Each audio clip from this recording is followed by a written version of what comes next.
اور لوگ جو کسی بھی طرح کی پریشانیوں میں، کسی بھی طرح کی مشکلات میں گھرے ہوئے ہیں، آزمائشوں میں ہمت اور حوصلہ ہارتے ہیں، اور ان کو لگتا ہے کہ اب وہ زندہ بھی نہیں رہیں گے شاید، اس طرح کے جب کیفیات اور معمولات آپ کی زندگی میں ہوں، تو اس دعا کو پلیز اپنی زندگی کا حصہ بنائیں۔ جب آپ اس دعا کو کہ اے میرے رب بخش دے، رحم فرما، اور تو سب سے بڑھ کر رحم فرمانے والا ہے، اپنی زندگی میں شامل کر لیں گے، تو آپ کو یہی لگے گا کہ واقعی میں اللہ رحم کرتا ہے، بہت رحم کرتا ہے اپنے بندوں پر، ہر طرح کی مشکل حالات میں بھی، اور ویسے بھی اللہ ہم پر رحم فرماتا ہے اپنے بندوں پر، تو ہی ہم اپنی زندگی میں جو ہے وہ پھر سروائیو کر سکتے ہیں۔ ورنہ یقین جانیں،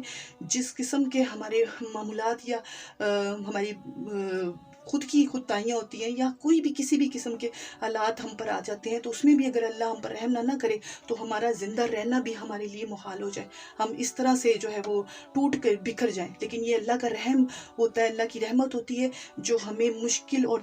دکھ بھرے، تکلیف بھرے، شدت بھرے حالات میں بھی سنبھالے رکھتی ہے، ہمیں ہمت ہار کے، حوصلہ ہار کے ٹوٹ جانے والوں میں شامل نہیں رکھتی۔ اور یہ اس کا فضل اور اس کی رحمت ہوتی ہے کہ ہم تکلیف میں بھی اس کی رحمت کے احساس میں رہتے ہوئے، پھر ان مشکلات کا سامنا کرتے ہوئے ہمت، حوصلے اور بہادری سے پھر اپنی زندگی کو جو ہے وہ ان مشکلات کو دور کرتے ہوئے آسانیوں میں بھی آ ہی جاتے ہیں۔